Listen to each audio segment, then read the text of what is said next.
Hi there, Scott, ROCKFILE, back with another podcast review for your ears. Going to be talking about the brand new 4K edition of the 1999 Steven Soderbergh film, The Limey.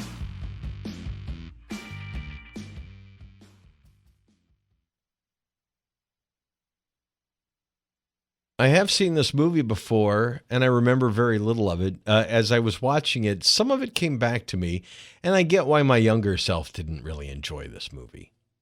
Most of the violence is off screen, almost all of it, actually.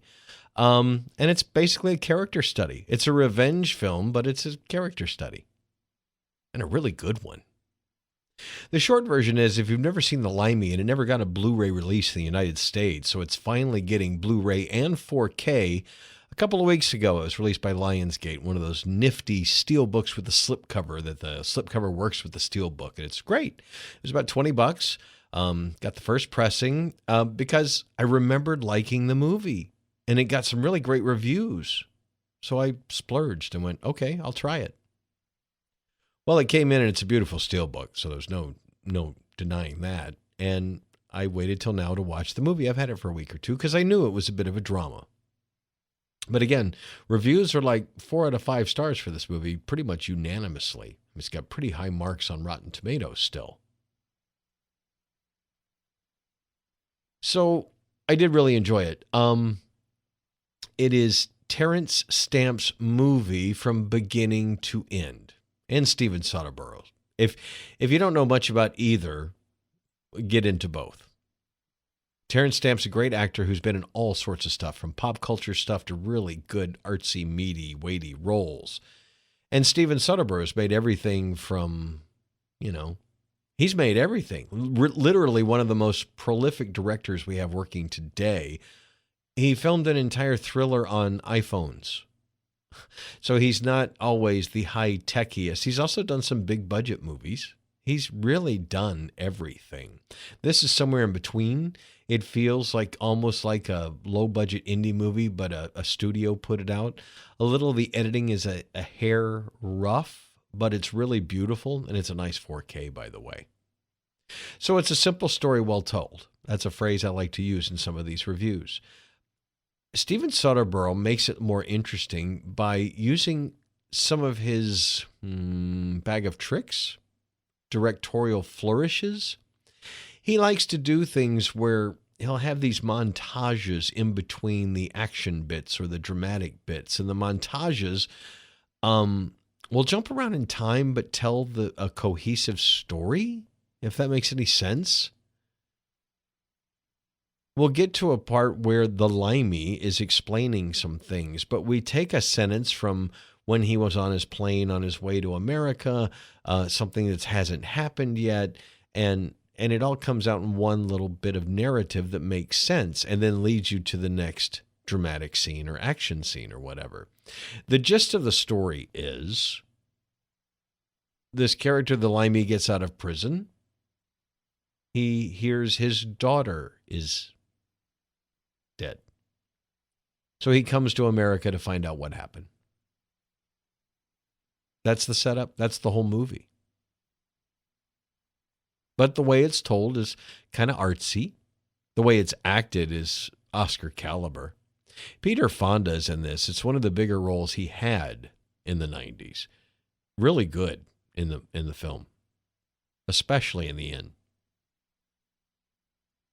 It's a satisfying movie, but like I said in the beginning, I understand why my younger self didn't like this. Most of the action is off screen, and it's a character study. But the short version is, if you've never seen it, go watch it immediately. It's a really good film. So we follow the character as he meets others. Luis Guzman is in it quite a bit. And he's trying to find out, all he wants to know is, tell me about Jenny. The movie opens with those words and ends almost with those words. It goes a little bit further than that. I did like the ending and a few other things. It opens with just a close-up of his face. And in 4K with Dolby Vision HDR on, you could see every crag, every wrinkle. It was really a nice shot. Bright sunlight, clear. It was probably the brightest scene in the whole movie, and it just was great. And the movie is full of warm tones. There's a fine grain to it. I mean, it was shot on film, but it's never been released on Blu-ray, and I didn't watch the Blu-ray, so I can't really compare it. I guess in the interest of being in-depth in these reviews, I should probably pop the Blu-ray in. And I do if there's extras on it. I think there are extras on this, but I like sometimes not delving into the extras if I don't, this wasn't that kind of story. I wanted to see the acting. It's an 1.5-hour movie. It's not super long. Just wanted to see these guys tell this story. And girls, actors, actresses. It's one of my favorite Steven Soderbergh movies. He's made so many movies. I'm hot or cold on a lot of them. Some I really like. Some I don't get why people thought they were such a big deal. Some were experimental, and I liked him for that. This, he was trying to make a really good movie. He made a good movie. It's solid. It's got some decent action. If there's action, it's got some surprising things that happen in it. Terrence Stamp is amazing. Some of the side character actors you've seen. Leslie Ann Warren is always lovely, and she's wonderful in the movie.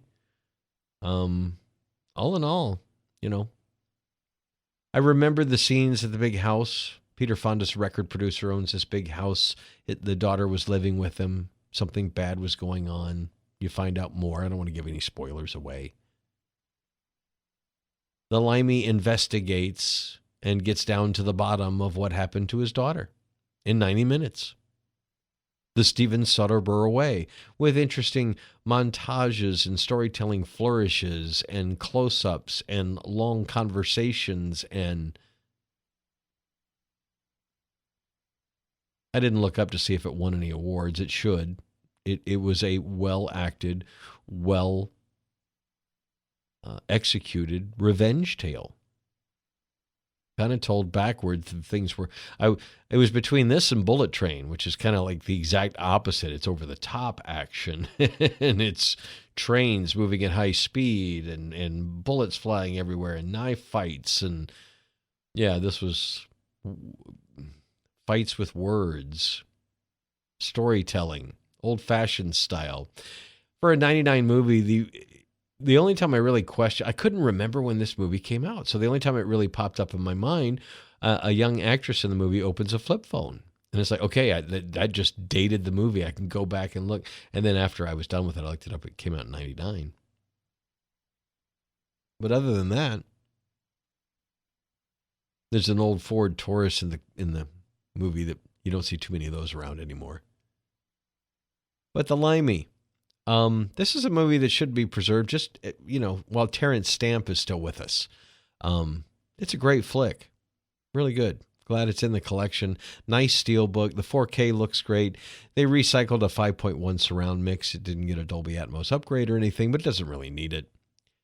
It's mostly dialogue, and the dialogue was clear. I understood everything, even through his thick accent. I didn't have to turn on subtitles or anything like that. Really enjoyed it. I can't comment on the extras, but hopefully there's some on the Blu-ray. They're just commentaries on the 4K. Nice steelbook, great 4K picture, good surround sound, great movie. 2 thumbs up. Check out The Limey if you haven't checked it out. It is a good revenge flick and a character study of an interesting fellow. I'm Scott Hamilton. I'm ROCKFILE. Sorry I didn't go into more details about the movie. The more I thought about it, the less you know, the better. Because it really is. It's not, it's not a super deep or super heavy movie. It just tells a good story, and when it's over, it's very cathartic, kind of. So anyway, enjoy The Limey if you get a chance to watch it. I recommend it. I'm Scott Hamilton. I'm ROCKFILE. This is my podcast. Thank you for checking it out. The links are below. I am working with Patreon to get back into my Patreon account so I can adjust some things there. Thank you for being a part of all this. It's a lot of fun. Thank you for listening.